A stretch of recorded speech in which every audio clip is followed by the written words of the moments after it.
This is the Horse Radio Network.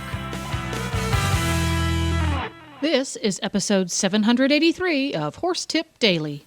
A different horse tip, a different equine topic, a different equestrian expert every day. Horse Tip Daily brings the world of equine knowledge to you, one day at a time. Today's tip is brought to you by Kentucky Performance Products.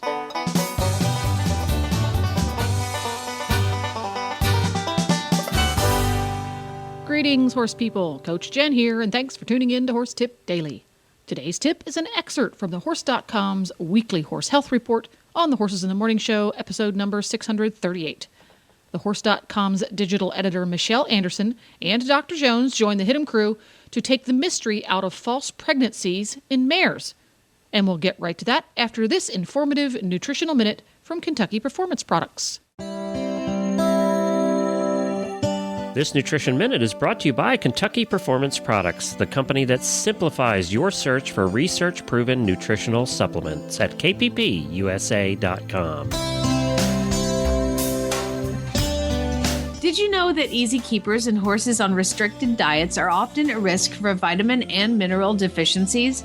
Most easy keepers are maintained on hay, and some get a few handfuls of grain a day, and most of these horses get little to no green grass. Diets that don't include significant levels of green grass or recommended amounts of fortified concentrates just don't supply enough vitamins and minerals. Many horse folks don't realize that hay alone, even high-quality green hay, is not an adequate source of many vitamins. For example, when grass is cut and dried for hay, the vitamins quickly lose their potency. 70% of the vitamin E found in grass is lost in the first week after it is cut for hay. One way to ensure that your special needs horse is getting all the vitamins and minerals he needs is to add a vitamin and mineral supplement to his diet. A well-balanced supplement will provide the nutrients your horse requires without adding unwanted calories, starches, and sugars. Microphase, made by Kentucky Performance Products, is a vitamin and trace mineral supplement that bridges the gap in your feeding program. With Microphase, your horse receives adequate and balanced vitamin and mineral nutrition without unwanted calories or other ingredients. The minerals in Microphase have been chelated, a process that protects minerals during digestion and increases their absorption in the intestine. Microphase provides vitamins, such as vitamin E, in a natural form, so your horse receives optimal results from this supplement. This Nutritional Minute has been brought to you by Kentucky Performance Products. You can find all of their terrific products at kppusa.com.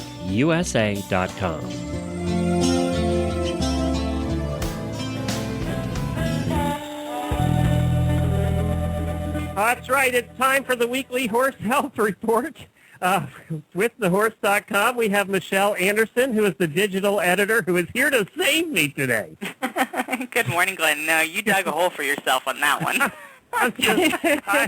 I have gotten everything wrong today. Everything's been wrong. I'm being flamed on Facebook. I just can't live. And Mr. Ed's a chestnut? He was. In the pilot episode, he was a chestnut. So I was right, too. No, you were not. That is an important piece of information to give people before you just go ahead and spew. He was a chestnut. What are you ridiculous? He was a zebra, and he was painted. We all know that. Oh, well, there's that, yeah. He was painted. I read it on the internet that he was painted. He was a chestnut, but he was painted. Oh, my God. Sorry. Move on. And then he posts Angelina Jolie on my Horses in the Morning Facebook page. You can't post that girl on there. What are you, crazy? Yeah. I'm with you, Jamie. Husband-stealing woman. My God. Okay. So this morning on the Horse Health Report, do we have Dr. Jones with us? Yes, we do. Thank God. Hey. Hi, Dr. Jones. We missed you. Okay, I missed you guys too, and but I'm still a little upset with Jennifer Aniston stealing Brad Pitt away from me. Come on, I could have been his first wife. College. I knew him in college. Come on, Brad, why didn't you think of me? Serious? You knew him in college? You knew him? Yeah, I met him in college. Was he a jerk? Oh, my God. Was he a jerk? You're like, he's so handsome, he must be a jerk. Jerk, Yeah, yeah. exactly. Isn't that how it always goes, huh? never No, I usually case jerk. Hey, why are we blaming her? He was part of this. There's two people. No, she is a succubus. Okay, that is what you get. She is awful. So this morning, we're... And Dr. Jones, by the way, we'll talk later about this whole knowing Brad Pitt thing, okay? I'll call you. Yeah, see, I've met so many people who claim they know Brad Pitt. Like, this isn't the first time I've had this conversation with people. Interesting. Like, I know a girl, he lived right down the street from me, and so, Brad Pitt, he's everywhere. Yes, that's true. So, but no, I believe Dr. Jones. And today, Dr. Jones is here to talk to us about false pregnancies. We had a listener question asking about pseudo-pregnancy in horses. So a mare that you think is pregnant, and she ends up not being pregnant. That's a surprise 11 months later. But before we get started, Dr. Jones wanted to dedicate this segment today, we are talking about reproduction, to Dr. Michelle LeBlanc, who was a reproductive specialist at Rood and Riddle, who passed away this weekend. Dr. Jones, you want to tell us a little bit about Dr. LeBlanc? Yeah, as everybody has stated in the wonderful articles that have been stated, she was always about the other person and always about the horse. I mean, those are two big things in her life were other people and horses. She's a very, very caring woman, and she is such a tremendous loss for us as a person, primarily, and as a researcher, secondarily. She never left any stone unturned in her life, and even up to right before she passed away, she ended up doing her taxes for 2012 and made sure they were done before she went into hospice care, knowing what hospice care is all about because of her husband passing away from cancer. So she's just a fantastic researcher, like I said, never left any stone unturned, always wanted to look at every aspect of what she was researching, and then as a friend was always about how are you doing and how is your life, hardly ever about what she was going through and her hardships, especially the last 2 years. So fantastic person. And Rood and Riddle in Lexington, Kentucky, where she practiced last, has named its reproductive clinic after her, and they did that before she passed, so she got to be there when they did that. Oh, that's really cool. That's really great that they did that. Yeah, one of the guys I worked for out here is board certified, and it just spoke so highly of her. What is it called? A stereologist? Stereogenologist. Stereogenologist. Yeah, that's what he does. Sorry, I couldn't pronounce it. And Which she is was long for reproduction. I know, exactly. But she was absolutely a pioneer. So I'm glad you dedicated this segment to her, and I know it was big news pretty much all over the country for veterinarians. Yeah, very sad news, but happy that she's now finally at peace. So it was a long, hard road for her. So let's jump into one of her favorite things, which was pregnant mares. But in this case, we're talking about non-pregnant mares. So, Dr. Jones, can you tell us a little bit about what a false or pseudo-pregnancy is? There's not a good definition in the fact that mares will often decide today they're going to be pregnant and be pseudo-pregnant. So I want to just put that out there, that it's not something that you think your mare got caught by a stallion, thought they're pregnant, and they're definitely not pregnant. They usually start off pregnant, is where the pseudo-pregnancy term comes in, and they will slip, as we call it, or lose their embryo or foal midway through the gestation or sometime through the gestation and not come back into heat. And it depends on, of course, when they became pregnant. Was it more towards the fall season and they start going out of their normal heat cycles at that time, where they further in and it takes quite a bit of hormonal adjustment to get back into regular heat cycling, and it looks like they're still pregnant, was it almost towards the end of gestation, and they're in a huge pasture, they lost their foal, probably carried off by coyotes or buzzards, nobody knew, that kind of thing. So they were pregnant to start with, and they have slipped or lost their foal in process. So this is different than the mare that you had covered, didn't preg check her, assume she was pregnant, fed her a lot all winter. Yeah. and Well, are those convinced will this is going to have a baby. Those usually come back into heat. If they haven't come back into heat, there are reasons for them not to come back. One would be is that they did get pregnant, but then they slipped, or it was towards the end of the season, or there's some other hormonal issue going on with those mares. But yes, it's best to follow up and make sure they're pregnant before you start feeding them a lot, taking care of them as if a pregnant mare needs to be taken care of, which is a little bit more money in vaccinations and feed your regular own mare. So, yeah, checking for pregnancy would be a good idea to start with. Okay, so what are the clinical signs that a mare might display if she has a false pregnancy? Well, like we said, they will come back into heat, and there's many reasons for that. There's a part of their gestational system that's called formation of the endometrial cups. It's about 3 to 4 months in that they form these cups that takes over producing the progesterone that keeps them pregnant. If they lose their foal after that, it takes a while for those endometrial cups to reside. Okay, I'm sorry, I'm blanking on the word, to be removed from the system to stop the progesterone being produced and make the mare go back to her normal cycling. So that's usually the case, is it's past that time frame of the 3 to 4 months, and the endometrial cups are there and they don't come back into heat. So if you preg check the mare up till she's 60 days and you think she's good to go and she's pregnant, and you carry through with your 5, 7, and 9 shots, but you're getting close to the end and she's not bagging up and becoming quite large, and you check her and she's empty, she probably lost it back around that 3-4 month period where the endometrial cups take some time to be removed and her cycles come back into state.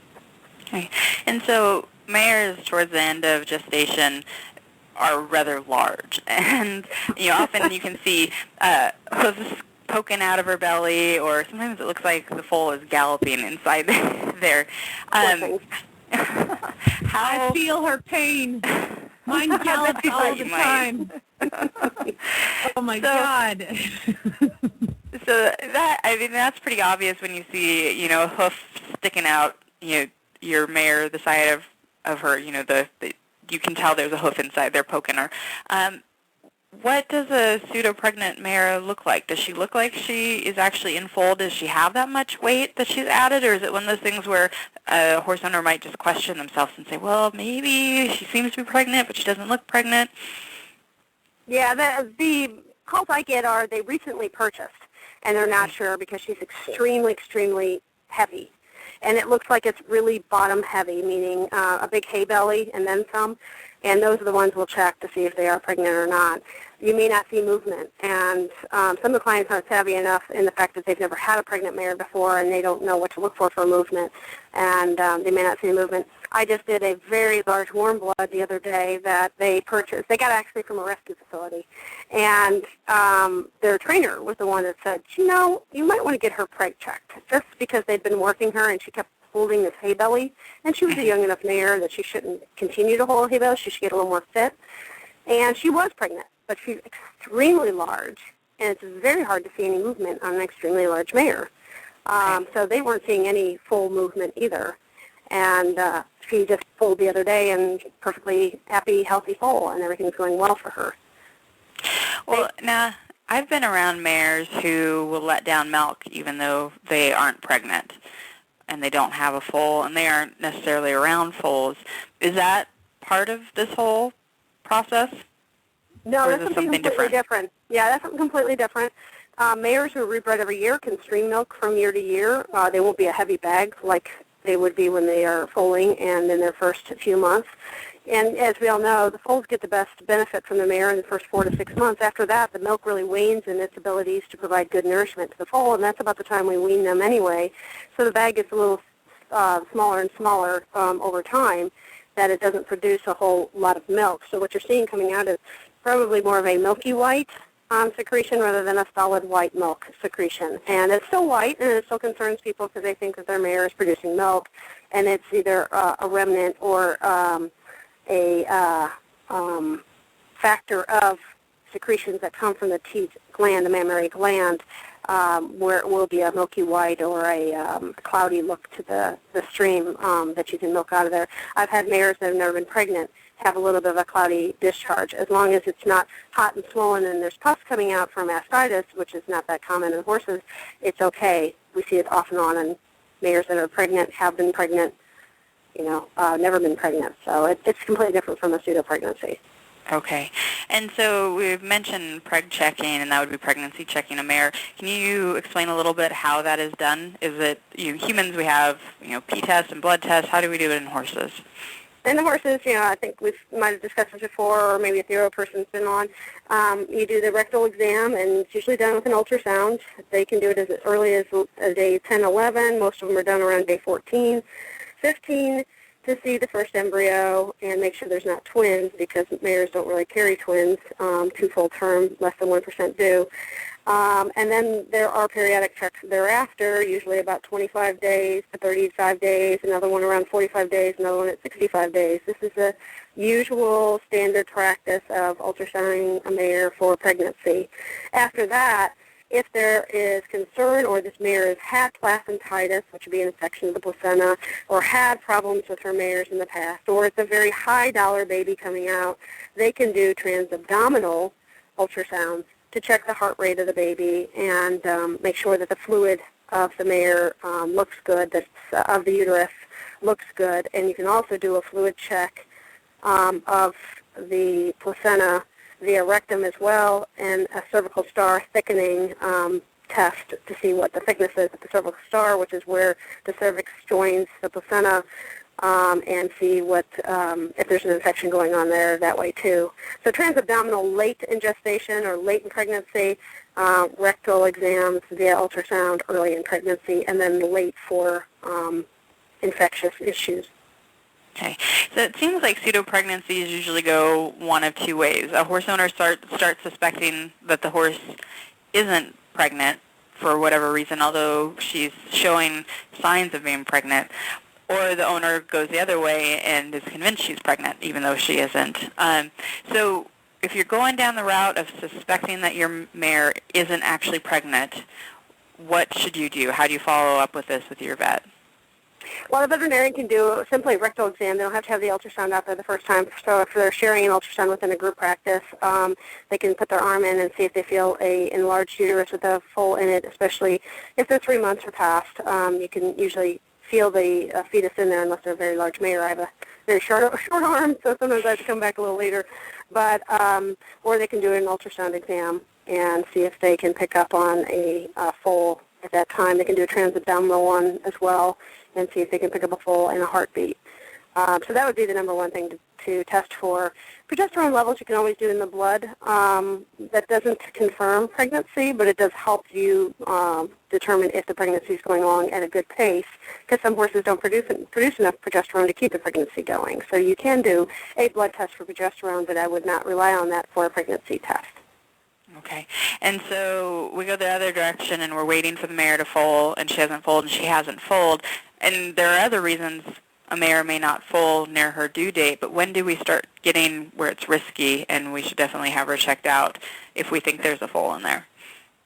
Well, most of my clients will have me check them like a week or two after the due date because they start to get panicky. But in the larger farms, they're checking these mares on a daily basis, looking for discharge, looking for abnormalities in their eating behavior, maybe taking temperatures on them. So that's going to give them a little bit more of a heads up that there's something wrong going on with the foal and the mare.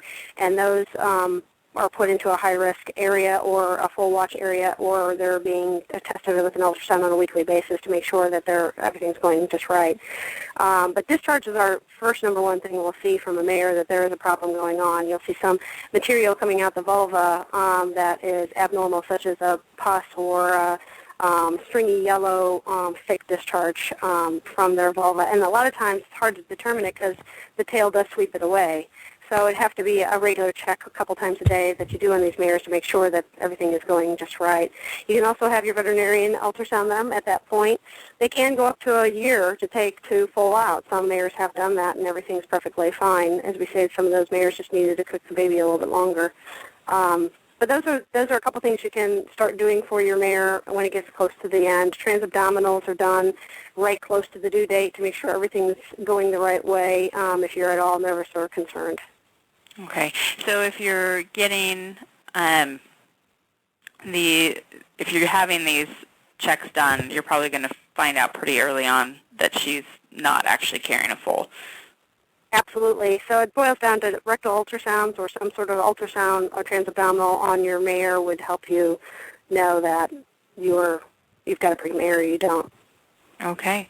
Well, thank you for coming on and answering this listener question. We appreciate it. And hopefully those mares out there that are supposed to be pregnant are, and people are starting to get those foals on the ground. Are you busy with foaling season? Yeah, we're actually at the tail end. We only have one more due for our performance horses. We didn't do too many late ones last year, which is good because it's very hot here. And so we're not rebreeding too many this year. I think with the decrease in horse showing and such, it's not been a very advantageous thing to do is rebreed your mare. So a lot of my clients are not full-time breeding farms, and they are deciding that 1 or 2 babies is enough for their farm. Well, we had snow here yesterday where I'm at, so the babies are lucky to hang on a little bit longer. Yeah, that would be good if they did. How about those little foals? Hey, Dr. Jones, if you're hot today, you can come up to. We have a pool, so you can come up if you're hot today, Dr. Jones. Just saying. It's going to be a hot one down here, that's for sure. At least I'm staying in an alleyway with a nice breeze, so they're doing okay today. Thank goodness. All right. Glenn, Said that for Michelle's sake. I can't even believe you're still on here. You must not have been listening. I was. The trying. yellow stringy stuff coming out of the vulva, pus, those things. Yeah, nothing. Trying to tone that out a little bit. Good job, you guys. Good job, you guys. Nice job. Thank you. Thank you, guys. Of course, it's thehorse.com where you can find Michelle and her gang over there, everything you need to know about horse health. And it's Florida Equine, right? Is it floridaequine.com? Yes, sir, it is. For Dr. Jones and her gang, only about a little bit above Orlando. Is that right? Yes, sir. Okay, great. Well, thank you both. Talk to you again soon. Thank you. Talk to you next week. And that's a wrap. To listen to more of the Horse.com's tips, just go to Horse Tip Daily and look for the Experts drop-down menu on the left. If you love listening to the Horses in the Morning gang putting in their 2 cents on horse health topics, along with fascinating interviews from around the equestrian world, tune in at horsesinthemorning.com every weekday. You can also go to thehorse.com, where you will find the motherlode of horse health information covering pretty much every topic imaginable. Don't forget to support our sponsors here on Horse Tip Daily because they make these podcasts possible. Today's podcast has been brought to you through the generous support of Kentucky Performance Products. Ask for Kentucky Performance Products by name at your local tack and feed supplier, or you can visit them online at kppusa.com. Please stop by the Horse Tip Daily Facebook page and let us know what you think of the tips you hear on the show. It's also a great place to tell us about topics you'd like to hear us cover on the show. You can subscribe to all the great shows on the Horse Radio Network through iTunes or Zune and get your horse podcasts automatically downloaded to your iPod, Zune, or MP3 player. You can also listen to the shows right on Facebook. The player's right there every day. I'll be back again tomorrow with another new expert and a different horse tip. Until then, go ride your horse! The Horse Radio Network and the Horse Radio Network hosts are not responsible for statements of guests or their opinions. Use your own judgment when listening to the tips provided by the experts on Horse Tip Daily.